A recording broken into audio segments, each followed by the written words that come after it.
అందరికీ నమస్కారం. నేను మీ హిమా సుబ్రహ్మణ్యన్. హోమ్ కుకింగ్ తెలుగుకి స్వాగతం. చాలామంది ఫిష్ కర్రీ రెసిపీస్ అడుగుతూ ఉంటారు. అందుకనే మీకోసం ఇవాళ ఒక స్పెషల్ రెసిపీ చూపించబోతున్నాను. ఇది ఎండు చేపల పులుసు. ఇది యాక్చువల్లీ నా పర్సనల్ ఫేవరెట్ కూడా. ఇవాళ ఈ రెసిపీని నేను వంజరం ఎండు చేపతో నేను చేస్తున్నాను. బట్ మీకు ఏ వెరైటీ దొరికితే ఆ వెరైటీతో మీరు ఈ చేపల పులుసు చేయొచ్చు. సో రండి, ఇప్పుడు ఈ రెసిపీ ఎలా చేయాలో చూద్దాం.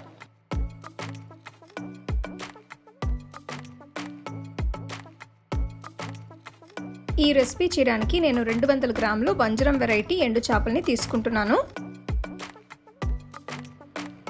ముందుగా ఒక గిన్నెలో నీళ్లు పోసి మరిగించాలి.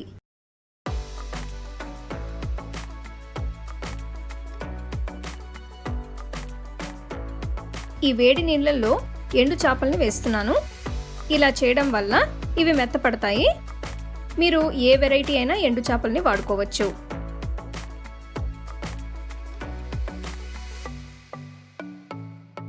దీని మీద ఒక మూత పెట్టి కాసేపు పక్కన పెట్టుకోవాలి. ఈ కూర చేయడానికి ఒక మట్టి పాత్ర తీసుకుంటున్నాను. ఇందులో 3 టేబుల్ స్పూన్ల నువ్వుల నూనె వేసి వేడి చేయాలి. దీనిలో 1 టీ స్పూన్ ఆవాలు,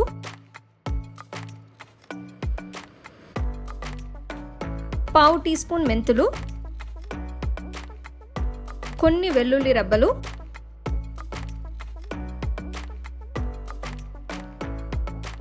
1 కప్ చిన్న ఉల్లిపాయలు వేసి వేయించాలి.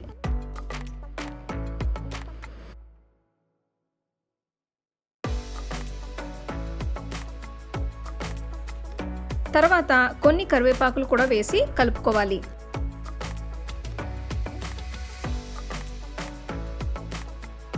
ఇప్పుడు బాగా చిన్నగా తరిగిన ఒక పెద్ద ఉల్లిపాయ,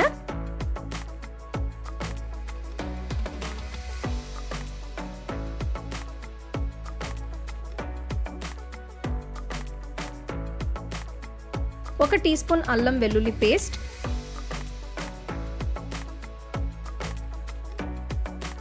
చీల్చిన 2 పచ్చిమిరపకాయలు, తరిగిన 3 మీడియం సైజ్ టొమాటోల్ని వేసి వేయించాలి.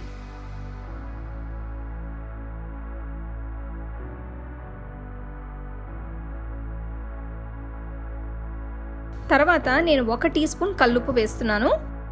ఎండు చేపల్లో ఉప్పు బాగా ఆల్రెడీ ఉంటుంది కాబట్టి ముందే ఎక్కువ ఉప్పు వేసుకోకూడదు. కావాలంటే లాస్ట్లో యాడ్ చేసుకోవచ్చు. ఇప్పుడు 1/2 టీ స్పూన్ పసుపు, 4 నిండు టీ స్పూన్ల ఎండు కారం వేసుకోవాలి.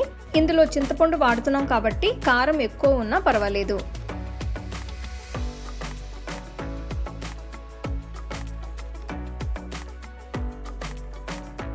ఇప్పుడు తరిగిన 6 మీడియం సైజ్ వంకాయ ముక్కలు ఇందులో వేస్తున్నాను. అలాగే 2 అంగుళాల ముక్కలుగా కట్ చేసిన 2 ములక్కాడల్ని కూడా వేస్తున్నాను. ఈ మసాలా మొత్తం కూరగాయలకు పట్టేట్టు కలుపుకోవాలి.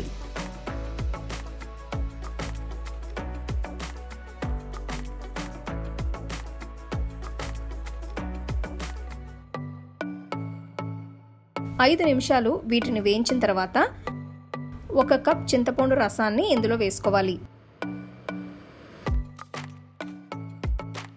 ఇందులో మంచి కన్సిస్టెన్సీ కోసం 2 కప్పుల నీళ్లు పోస్తున్నాను.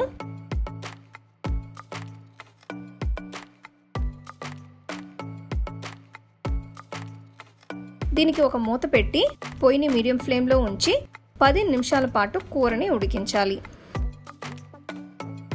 కూరగాయలు ఉడికిన తర్వాత ఎండు చేపల్ని యాడ్ చేసుకోవాలి. పొయ్యిని లో ఫ్లేమ్లో ఉంచి వీటిని ఒక్కసారి కలుపుకోవాలి. ఒక మూత పెట్టి 15 నిమిషాలు ఉడికించాలి. 1/2 గంట తర్వాత చూస్తే కూర చక్కగా ఉడికింది. మంచి వాసన కూడా వస్తుంది. ఎండు చేపల కూర తయారైనట్టే. ఇప్పుడు రుచి చూసి కొంచెం ఉప్పు వేస్తున్నాను. ఇదంతా బాగా కలుపుకోవాలి. అంతే, ఈ ఎండు చేపల కూరని సర్వ్ చేసే ముందు ఒక 10-15 నిమిషాలు ఇలానే వదిలేయాలి.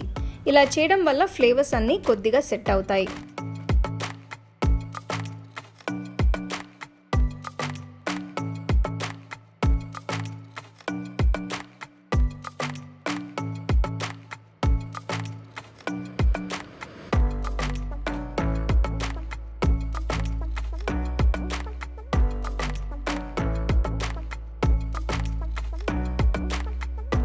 చూసారు కదా ఎండు చేపల పులుసు ఎంత బాగుందో. సో మీ దగ్గర మట్టి పాత్ర ఉంటే దాంట్లో చేస్తే రుచి ఇంకా బాగుంటుంది. యూజువల్గా చేపల పులుసు ఒక రోజు తర్వాత తింటే దాని ఫ్లేవర్స్ ఇంకా బ్రహ్మాండంగా ఉంటుంది. బట్ మీరు అప్పుడు కూడా తినచ్చు, ఇంకొక రోజు ఉంచుకొని కూడా తినచ్చు. అంత స్పెషల్ టేస్ట్ అనమాట చేపల పులుసుకి. సో తప్పకుండా ఈ రెసిపీని మీరు ట్రై చేసి ఎంజాయ్ చేయండి. You can get a copy of our first edition of the home cooking book on 21 Frame.